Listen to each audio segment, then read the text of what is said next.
السلام علیکم ورحمۃ اللہ وبرکاتہ۔ بسم اللہ الرحمن الرحیم۔ امتنعت افراده او امکنت ولم توجد او وجد الواحد فقط مع امکان الغیر او امتناعه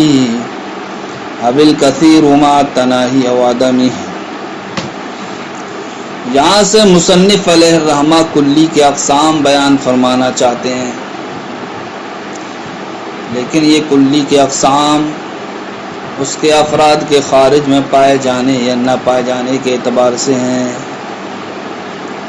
تو کلی کی جو تقسیم کی جا رہی ہے خارج کی طرف نسبت کرتے ہوئے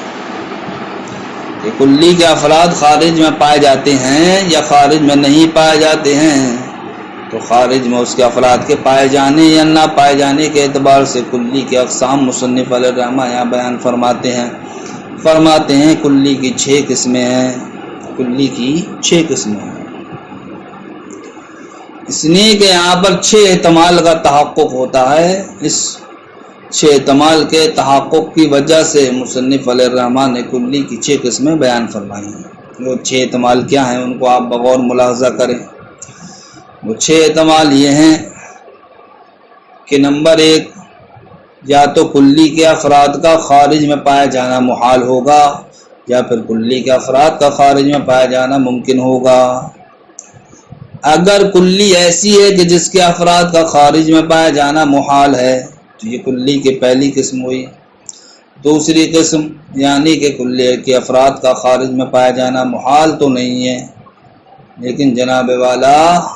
کلی کے افراد کا خارج میں پایا جانا اگرچہ ممکن ہے لیکن اس کے افراد خارج میں نہیں پائے جاتے ہیں۔ تیسرا احتمال، یا تو کلی کے افراد کا خارج میں پایا جانا ممکن ہوگا اور اس کا فرد پایا بھی جاتا ہوگا لیکن ایک پایا جاتا ہوگا، صرف اور صرف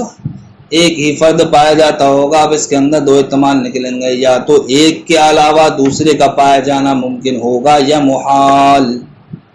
اگر ممکن ہو تو یہ تیسری قسم بن جائے گی، اور اگر دوسرے فرد کا پایا جانا محال ہو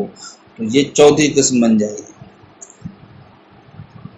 پھر احتمال نکل کر کے یہ آئے گا کہ وہ کلی ایسی کلی ہے کہ جس کے افراد کا خارج میں پایا جانا ممکن ہے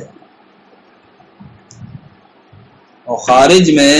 ایک فرد نہیں بلکہ افراد کثیر پائے جاتے ہیں، تو اس کے اندر بھی 2 احتمال نکلیں گے، یا تو وہ افراد کثیر گھرے ہوئے ہوں گے یعنی کہ متعین ہوں گے، یا پھر جناب والا وہ افراد کثیر گھرے ہوئے نہیں ہوں گے۔ تو ان دونوں احتمال کے پیش نظر 2 قسمیں نکل کے آئیں گے۔ تو یہاں پر کلی کے خارج میں پائے جانے کے اعتبار سے 6 احتمال تھے، ان 6 احتمال کی وجہ سے مصنف علیہ الرحمہ نے کلی کی 6 قسمیں بیان فرمائی۔ تو وہ کلی کے جس کے افراد کا خارج میں پایا جانا محال ہو، اس کلی کی مثال جیسے کہ شریک باری تعالی، یعنی کہ اللہ رب العزت کا کوئی شریک ہو، تو شریک باری تعالی جو ایک مفہوم کلی ہے، تو اس کے فرد کا خارج میں پایا جانا کیا محال ہے؟ اس لیے محال ہے کہ اللہ رب العزت کی ذات و صفات میں کوئی بھی شریک نہیں ہے۔ جب شریک نہیں ہے تو پھر شریک باری تعالی کیا ہوا؟ محال ہوا۔ لیکن شریک باری تعالی کیا یہ کلی ہے، اگرچہ اس کا فرد خارج میں نہیں پایا جاتا ہے۔ دوسری کلی کی مثال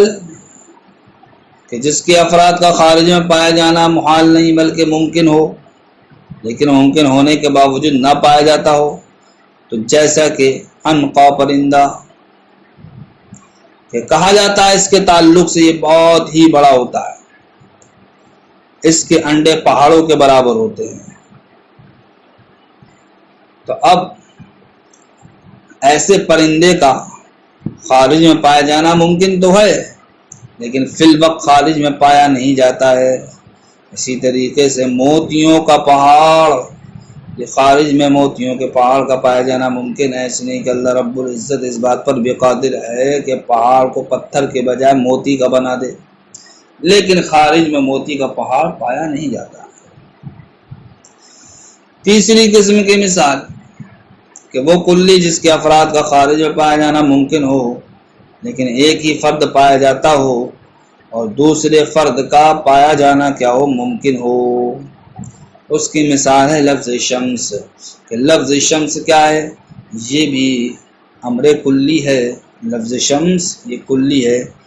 کہ جس کے افراد کا خارج پایا جانا ممکن ہے اور فی الوقت وہ ایک ہی فرد پایا جاتا ہے لیکن دوسرے کے پایا جانا بھی کیا ممکن ہے، محال نہیں ہے۔ اگر اللہ چاہے تو کئی چاند کئی سورج پیدا فرما دے۔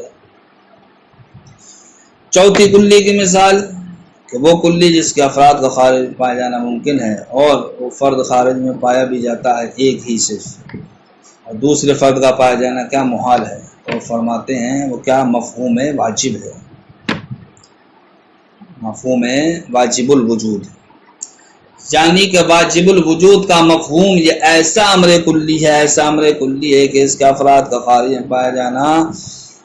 اس کے افراد کا خارج میں پایا جانا کیا ہے ممکن ہے لیکن جناب والا صرف اور صرف خارج میں ایک ہی پایا جاتا ہے، دوسرے فرد کا پایا جانا کیا محال۔ کیوں محال؟ اس لیے کہ اگر واجب الوجود کا فرد خارج میں ایک کے علاوہ پایا جاتا ہو تو پھر ذات واجب الوجود یہ واجب نہیں رہے گی، لہذا اب دوسرے فرد کا پایا جانا کیا ہوگا، یہ محال ہو جائے گا۔ کلی کی پانچویں قسم کی مثال کہ جس کے افراد خارج میں پائے جاتے ہوں اور کثرت سے پائے جاتے ہوں، اب وہ کثرت یا تو متناہی ہوگی یا جناب والا غیر متناہی۔ اگر متناہی ہو تو اس کی مثال ہے کواکب سیارہ، یعنی کہ 7 ستارے۔ تو اب دیکھیے جناب والا، ستارے ایسی کلی ہیں، کواکب سیارہ یہ ایسا کلی ہے کہ جس کے افراد خارج میں کئی پائے جاتے ہیں لیکن جتنے بھی ہیں وہ کسی گنتی کے احاطے میں آ جاتے ہیں، اس لیے وہ کہلاتے ہیں متناہی۔ یا پھر کلی کے افراد کا خارج میں پایا جانا کثرت سے ہے، اتنی کثرت سے ہے کہ وہ متناہی نہیں بلکہ کیا ہے، وہ غیر متناہی ہیں، جیسا کہ اللہ رب العزت کے معلومات اور اللہ رب العزت کے مقدورات، یعنی کہ جتنی بھی چیزیں ہیں تمام کے تمام ہمارا عقیدہ ہے کہ اللہ رب العزت کے علم میں ہے، تو وہ تمام چیزیں خود کیا کہلائیں گی، معلومات کہلائیں گی۔ تو اللہ رب العزت کے معلومات کیا ہیں، غیر متناہی ہیں، کیونکہ اللہ رب العزت کا علم بھی کیا ہے، غیر متناہی ہے۔ اسی طریقے سے اللہ رب العزت کے مقدورات وہ بھی کیا ہیں، غیر متناہی ہیں۔ تو دیکھیے ذات واجب کے معلومات اور ذات واجب کے مقدورات کے تعلق سے کہ یہ ایسا مفہوم کلی ہے یا ایسا امر کلی ہے کہ جس کے افراد خارج میں بے شمار پائے جاتے ہیں۔ تو کلی کے خارج میں پائے جانے کے اعتبار سے 6 احتمال نکلے، ان 6 احتمال کی وجہ سے کلی کی خارج کی طرف نسبت کرتے ہوئے 6 قسمیں ہوئی۔ انہی کو مصنف الرحمٰن نے اس اعتبار سے بیان فرمایا کہ امتناعت افرادہ، کہ اس کے افراد کا خارج میں پایا جانا یا تو محال ہوگا، او امکنت، یا پھر اس کے افراد کا خارج میں پایا جانا ممکن ہوگا، ولم توجد، لیکن پایا نہیں جاتا ہوگا، او وجد الواحد فقط مع امکان الغیر، یا پھر خارج میں صرف اور صرف ایک ہی فرد پایا جاتا ہوگا دوسرے فرد کے ممکن ہونے کے ساتھ، او امتناعی، یا پھر صرف خارج میں ایک ہی فرد پایا جاتا ہوگا دوسرے فرد کے محال ہونے کے ساتھ، اب الکثیر مع التناہی و عدمی، یا پھر اس کے افراد کا خارج میں پایا جانا ایک نہیں ہوگا بلکہ افراد کثیر خارج میں پائے جاتے ہوں گے، مع التناہی، یا تو تناہی کے ساتھ ہوں گے یعنی کہ وہ افراد متناہی ہوں گے، یا پھر غیر تناہی کے ساتھ ہوں گے یعنی کہ یا تو وہ افراد غیر متناہی ہوں گے۔ شارح کہتے ہیں وللکلی 6 اقسام، کلی کے لیے 6 قسمیں ہیں۔ الاول ما یمتنع وجود افرادہ فی الخارج، پہلی کلی کی قسم وہ ہے کہ جس کے افراد کا خارج میں پایا جانا محال ہو، کا شریک الباری تعالی، جیسا کہ شریک باری تعالی، فإنہ کلی، اس لیے کہ شریک باری یہ کیا کلی ہے، ایسی کلی ہے، ممتنع الافراد فی الخارج، کے خارج میں افراد کا پایا جانا محال ہے۔ والثانی ما امکنت افرادہ ولم توجد فی الخارج، اور دوسری قسم کلی کی یہ ہے کہ جس کے افراد کا خارج میں پایا جانا ممکن ہو، ولم توجد فی الخارج، لیکن جناب والا خارج میں پایا نہ جاتا ہو، کالعنقاء، جیسے کہ عنقا پرندہ، وبحر من ذیب، اور موتیوں کا سمندر، یہ ایسی کلی ہیں کہ جس کے افراد کا خارج میں پایا جانا ممکن تو ہے لیکن فی الحال پایا نہیں جاتا ہے۔ فَإِنَّ كُلَّ وَاحِدٍ مِّنْهُمَا كُلِّيٌّ مُمْكِنُ الْأَفْرَادِ، اس لیے کہ ان دونوں میں سے یعنی کہ عنقا میں سے اور جناب والا موتیوں کے سمندر میں سے، ان میں سے ہر ایک کلی کیا ہے، ایسی کلی ہے، ممکن الافراد جس کے افراد کا پایا جانا کیا ممکن ہے، لیکن لم توجد فی الخارج، لیکن جناب والا اس کا کوئی بھی فرد خارج میں نہیں پایا جاتا ہے۔ تیسری قسم ما یمکن وجود و افراد ہی، کہ جس کے افراد کا پایا جانا ممکن ہو لیکن یوجد الا فرد واحدہ، لیکن لم یوجد الا فرد واحدہ، لیکن جناب والا صرف اور صرف ایک ہی فرد پایا جاتا ہے اس کے افراد میں سے، ما امکان غیرہ من الافراد۔ تیسری قسم ہے ما یمکن وجود و افراد ہی، کہ جس کے افراد کا پایا جانا ممکن ہو لیکن لم یوجد الا فرد واحدہ، لیکن جناب والا اس کا فرد صرف اور صرف ایک ہی پایا جاتا ہو، ما امکان وجود غیر ذالک الفرد، اس فرد کے علاوہ کے پائے جانے کے امکان کے ساتھ۔ کالشمس، جیسا کہ سورج، فإنہ کلی، یہ کیا ہے، کلی ہے، ممکن الافراد فی الخارج، کے جس کے افراد کا خارج پایا جانا ممکن ہے،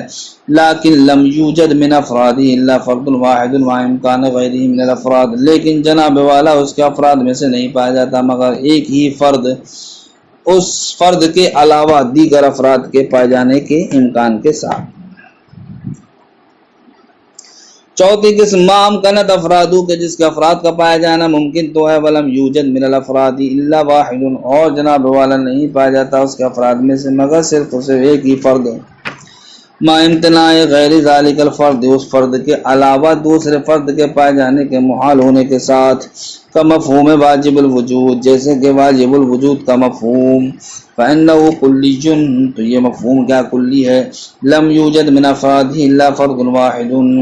لیکن جناب والا معاملہ یہ ہے کہ ایک فرد کے علاوہ دوسرا فرد نہیں پایا جاتا ہے، اور وہ فرد کون ہے، هو الحق سبحانہ تعالی، واللہ رب العزت کی ذات ہے، ما امتناع غیر ذالک الفرد، اس فرد کے علاوہ کے محال ہونے کے ساتھ۔ وَاعْلَمْ أَنَّ مَفْهُومَ الْوَاجِبِ إِنَّمَا يَكُونُ كُلِّيًّا بِمُجَرَّدِ النَّظْرِ إِلَى حُصُولِهِ فِي الْعَقْلِ، آپ کو یہ اعتراض کرنے کا حق حاصل ہے کہ کلی کس کو کہتے ہیں، کہ جس کا صدق کثیرین پر فرض کیا جانا محال نہ ہو، بلکہ جس کا صدق کثیرین پر فرض کیا جانا کیا ہو، ممکن ہو۔ تو اس تعریف کے زمرے میں اگر ہم دیکھیں مفہوم واجب کو، تو اب مطلب یہ ہوا کہ مفہوم واجب ایسا امر کلی ہے کہ جس کا صدق کثیرین پر فرض کیا جانا محال نہیں ہے بلکہ ممکن ہے۔ حالانکہ آپ جانتے ہیں کہ مفہوم واجب یہ افراد کثیر پر صادق نہیں آتا ہے، اس کا افراد کثیر پر صادق آنا کیا ہے، محال ہے۔ تو جب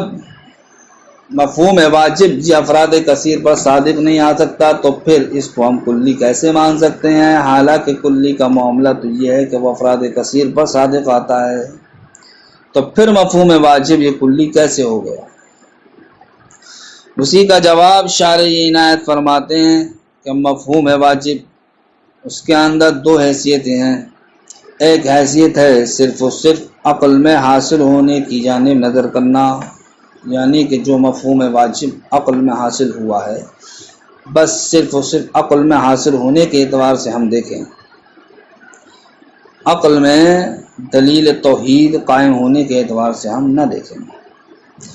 تو جب ہم مفہوم واجب کو عقل میں حاصل ہونے کے اعتبار سے دیکھیں گے تو مفہوم واجب کیا کہلائے گا، کلی کہلائے گا، برخلاف اس وقت کے کہ جب ہم مفہوم واجب کے عقل میں حاصل ہونے کے ساتھ ساتھ وہیں عقل میں ہم دلیل توحید بھی کیا کریں، ہم دلیل توحید کا بھی اعتبار کریں، تو دلیل توحید چونکہ مفہوم واجب کے متعدد ہونے کے کیا ہے، منافی ہے، اس لیے جناب والا شارح بیان فرماتے ہیں کہ جب مفہوم واجب میں آپ اعتبار کریں گے، کس بات کا اعتبار کریں گے، جب مفہوم واجب میں آپ مفہوم واجب کہ عقل میں حاصل ہونے کے ساتھ ساتھ عقل میں دلیل توحید کا بھی لحاظ کریں گے تو اب اس مفہوم واجب کا کلی ہونا کیا ہے، یہ محال ہے۔ اس لیے کہ دلیل توحید تو اس بات پر دلالت کرے گی کہ اللہ رب العزت کی ذات صرف و صرف کیا ہے، ایک ہے، ایک کے علاوہ نہیں ہے۔ لیکن جب ہم اس دلیل توحید سے قطع نظر کر لیں گے، صرف مفہوم کو مفہوم ہونے کی حیثیت سے عقل میں دیکھیں گے، تب ایسی صورت میں مفہوم واجب بھی کیا ہوگا، یہ کلی ہوگا۔ کائے کے اعتبار سے، افراد انسان کے ذہن میں حاصل ہونے کے اعتبار سے۔ فرماتے وعلم، آپ جان لیجیے، انہ مفہوم الواجبی کے مفہوم واجب انما یکون کلیا، یہ کیا ہے، کلی ہے، بمجرد النظر الی حصولہ فی العقل، محض اس کے عقل میں حاصل ہونے کی طرف نظر کرنے کے اعتبار سے۔ واما اذا لوحظ، رہا جب کہ لحاظ کیا جائے مع حصولہ فی العقل، اس کے عقل میں حاصل ہونے کے ساتھ ساتھ کس کا، برہان التوحید، دلیل توحید کا، فلا یکون کلیا، تو اس وقت مفہوم واجب کلی نہیں کہلائے گا۔ کیوں، لأنہ حینئذ، اس لیے کہ اس وقت لا یمکن فرض اشتراکی، اس کا صدق کثیرین پر فرض کیا جانا ممکن نہیں ہے، اور کلی اسی کو کہتے ہیں کہ جس کا صدق کثیرین پر فرض کیا جانا کیا ہو، ممکن ہو۔ الخامس ما وجدت له الافراد الکثیرہ، تیسرا احتمال کلی کا اندر یہ ہے کہ جس کے لیے افراد کثیرہ پائے جاتے ہوں، مع تناہی الافراد، اب یا تو وہ متناہی افراد ہوں گے، تو اس کی مثال کل کوكب السیار، جیسا کہ کواکب سیارہ، آسمان کے ستارے۔ فإنه کلی کثیر الافراد فی الخارج، اس لیے کہ کواکب سیارہ ایسی کلی ہے جس کے افراد خارج میں کثیر پائے جاتے ہیں، لیکن لہا متناہیۃ، لیکن جناب والا وہ جتنے بھی افراد ہیں متناہی ہیں، گھرے ہوئے ہیں، منحصرۃ فی عدد، تعداد میں کیا ہے، وہ منحصر ہیں، گھرے ہوئے ہیں۔ چھٹا احتمال یہ ہے کہ ما وجدت له افراد کثیرۃ مع عدم التناہی الفرد کمعلوم اللہ ومقدورہ، کہ وہ کلی جس کے افراد خارج میں کثیر پائے جاتے ہوں لیکن وہ افراد کیا ہوں، متناہی نہیں بلکہ غیر متناہی ہوں، جیسے کہ اللہ رب العزت کے معلوم، اللہ رب العزت کے مقدور۔ فإنہ کلی، اس لیے کہ معلوم ہو چاہے مقدور ہو، ایسا امر کلی ہے کہ جس کے افراد کیا ہیں، کثیر ہیں، فی الخارج، خارج میں، مع عدم تناہی الافراد، غیر متناہی افراد کے ساتھ۔ السلام علیکم ورحمۃ اللہ وبرکاتہ۔